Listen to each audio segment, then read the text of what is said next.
bukan masalah selera masing-masing lagi, tapi kalau bener-bener ada orang yang ngebelain Blue Lock, aku nggak paham sama pola pikirnya. Untuk anime oke lah selera masing-masing, tapi masalah besarnya di sini adalah masalah produksi. Kalau misalnya kau suka sama Blue Lock, cinta sampai akhir hayat sampai mau belain kayak bela negara, nggak apa-apa, aku nggak peduli. Karena itu urusanmu dan mungkin kau cuma turis doang. Tapi menurutku dan beberapa orang yang sudah sangat sering nonton anime, emang agak susah didinai kalau Blue Lock season 2 itu emang jelek. Emang ada masalah apa sih dari Blue Lock? Jadi ya sahabat denial baraya wibu semua, ayo kita bahas masalah dari Blue Lock.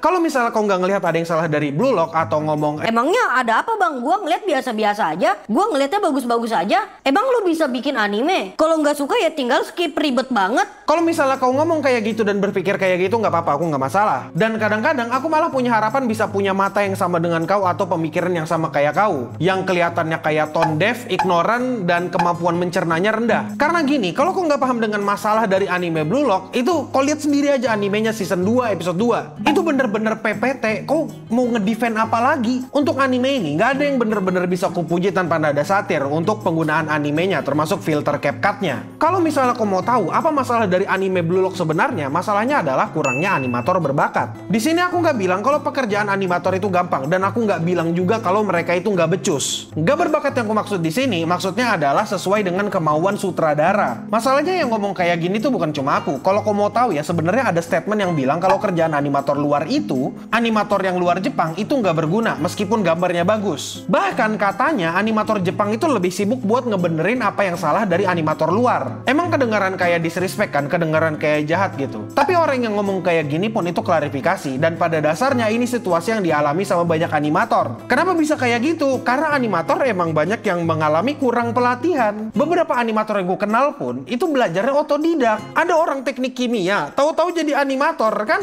Melenceng jauh. Ada orang teknik mesin, kerjaannya ngebahasin anime, kan juga melenceng jauh gitu. Kalau misalnya kau berpikir kata-kata tadi cuma berasal dari orang random, ini ada lagi orang dari studio Tonari Animation. Lebih tepatnya dia adalah CEO, dia petinggi dari Tonari Animation. Dia bilang banyak kerjaan dari animator luar yang nggak bisa dipakai dan harus dikoreksi dulu. Sekali lagi, di sini aku nggak bilang kalau animator luar itu useless. Jadi tolong dipahami ya sahabat-sahabat, aku tidak bermaksud untuk mendisrespek atau menjelekkan karya mereka atau pekerjaan mereka. Tolong dipahami, ini kata-katanya mereka. Terus dari tweet itu apa hubungannya dengan Blue Lock bang? Hubungannya adalah ya hubungan badan, hubungan terlarang. Enggak, bukan yang kayak itu. Tapi masalahnya di sini adalah kalau misalnya ada scene yang nggak sesuai standar, maka scene itu akan dibenerin sendiri sama sutradara atau sakan itu tadi. Nah, sekarang kita tahu kan yang mengkoreksi atau memperbaiki beberapa scene yang tidak dianggap sesuai dengan sutradara itu mereka sendiri. Dan kalau misalnya ada banyak kesalahan atau mereka tidak punya waktu untuk menyelesaikan dan memperbaiki itu, kira-kira bakal dipakai nggak scene-nya? Itu tadi masalah general, yang artinya ada aja masalah kayak gitu dalam produksi anime. Dan emang wajar kalau animasi-animasi itu yang masih setengah jadi itu diperbaiki sama sutradara atau sakan tadi. Dan masalah kedua ini adalah masalah yang berkaitan sama waktu. Sekali lagi bakal ku tekankan, kalau misalnya ada masalah dalam satu produksi anime itu pasti berkaitan sama waktu. Kalau bukan karena waktu, ya karena kemampuan dari animatornya. Aku di sini nggak bilang animatornya jelek ya, tapi karena mereka tidak sesuai standar aja, mungkin seperti itu. Dan di sini konteksnya adalah waktu produksi yang mepet itu bisa sangat-sangat bermasalah. Coba kita ingat-ingat, di Oktober 2022 sampai Maret 2023, Blue Lock season 1 itu tayang 24 episode. Terus habis itu dilanjutkan dengan movie di bulan April 2024 di Jepang sana. Setelah movie tadi, di tahun yang sama, di tahun 2024, season 2 ini dilanjut di bulan Oktober. Kalau misalnya kau perhatikan tahun-tahun produksinya tadi, itu kayak mepet banget men produksinya. Itu padat banget men, dan jelas kelihatan waktunya sedikit, bukan waktu yang panjang. Maksudku Uzumaki yang punya waktu development 5 tahun aja itu masih jelek. Yang bagus cuma episode satunya. Dan itu pun masih ada masalah produksi yang lebih besar lagi. Ini apalagi Blue Lock yang cuma setahun gak lebih gitu. Apa mentok-mentok 2 tahun. Tapi jujur ya, aku nggak tahu. Biasanya kan kalau orang dalam mengerjakan anime itu punya timnya masing-masing. Tergantung sutradaranya siapa dan mereka punya timnya siapa gitu. Dan biasanya kenapa satu studio itu bisa memproduksi 2 atau 3 anime itu karena mereka punya tim yang berbeda-beda. Khusus Blue Lock, aku belum memperhatikan siapa aja yang terlibat dalam produksi animenya. Bahkan aku nggak terlalu tahu siapa sutradaranya. Tapi kalau misalnya kamu ngeliat sendiri, kamu ngecek sendiri siapa aja staff yang bekerja di sana, aku yakin kemungkinan besar jajaran staff Blue Lock yang ada di di season 1, movie sama season 2 itu ada yang sama. Aku belum memastikan, tapi aku yakin pasti ada yang sama nama-namanya. Ya pada dasarnya mereka cuma punya waktu yang mepet buat ngerjain anime ini. Dan sekarang pertanyaannya adalah kenapa mereka nggak ngambil jarak? Kenapa nggak diselisihin 2 tahun masing-masing series gitu? Entah season 1, movie, atau bahkan kayak season 2. Dan itu semua tergantung dari keputusan komite produksi. Ya tapi nanti kita bahas itu. Kita bahas itu agak di belakang. Kayaknya ya beberapa hari lalu di Twitter ada animator yang namanya Martin Kings, yang dimana dia itu ngasih tahu kalau mereka itu diburu-buru buat mengerjakan animasi Blue Lock. Di dalam video itu dia bilang kalau dia mengerjakan 5 episode Blue Lock, dan untuk episode 2 dia mendapatkan sekitar 20 cut.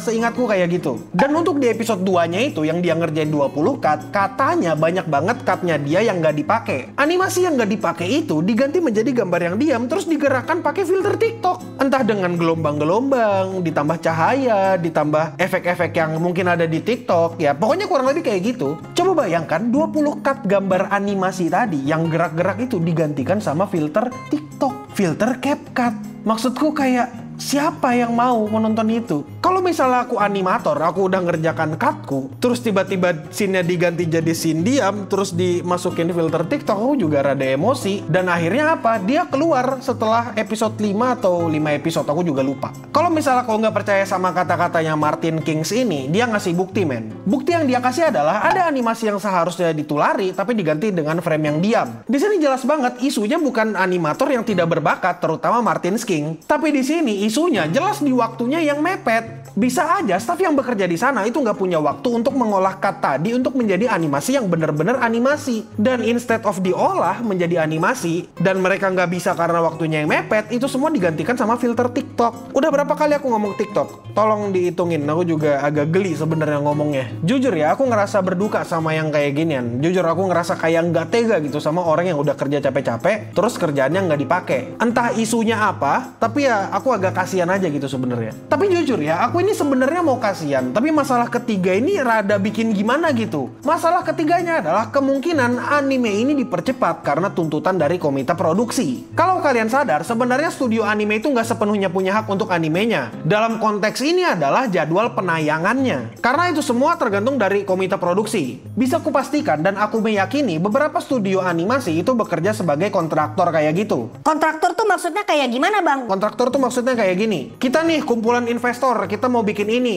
Kita cari vendor ya, kita cari misalnya ini studio A, kita bayar nih. Sebayar, habis bayar ya udah mereka bikin dan itu jadi punya kita, dan kita yang punya hak buat nyebarluaskan, kita yang punya hak buat bikin merchandise, kita yang punya hak buat yang lain-lainnya gitu. Yang punya hak itu investornya atau komite produksi, dan studio itu bekerja sebagai ya kontraktor, orang yang cuma dibayar untuk membuat animasinya doang. Kurang lebih penjelasannya kayak gitu. Tapi kalau kau mau cari ribetnya, kayaknya aku pernah bahas. Tapi ya kau cari aja sendiri, kau gali tuh video Wibu Lokal. Kenapa sih aku berpikiran kalau ini adalah tuntutan dari komite produksi? Indikasi pertama kalau ini semua adalah tuntutan dari komite produksi adalah ya kita sama-sama tahu di 2022, 2023, 2024 itu ada Blue Lock. Jadi kelihatan banget gitu kalau ini lagi mau di-push nih. Jadwal produksinya itu 3 tahun mepet banget.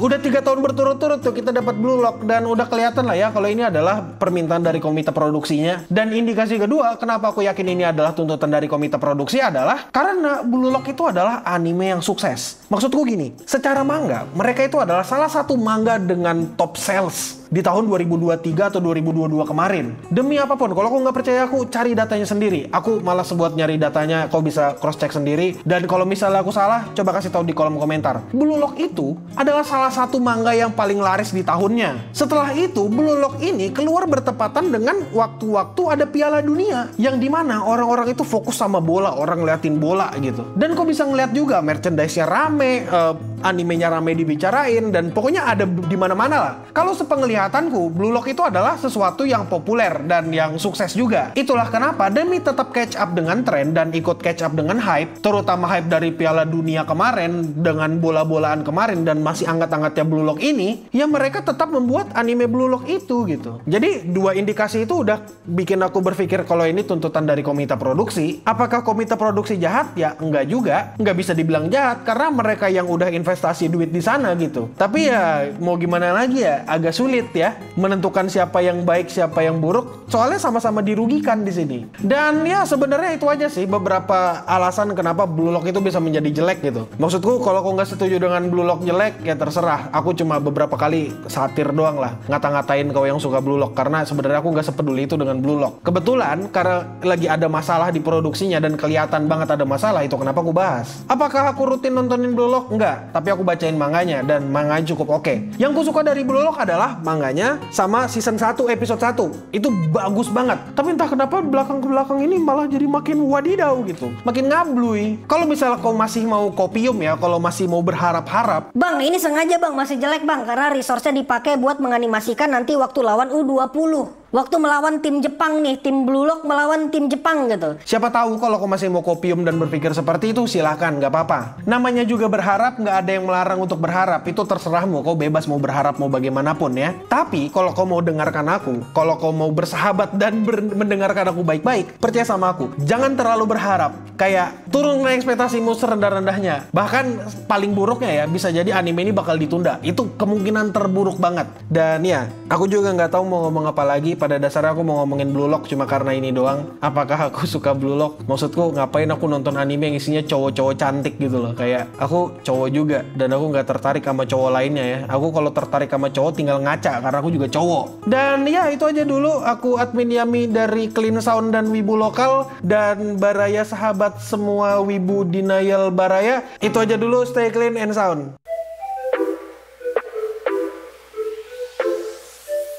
Kalau misalnya kau masih mau berharap kayak Blue Lock jadi bagus, tetaplah berharap.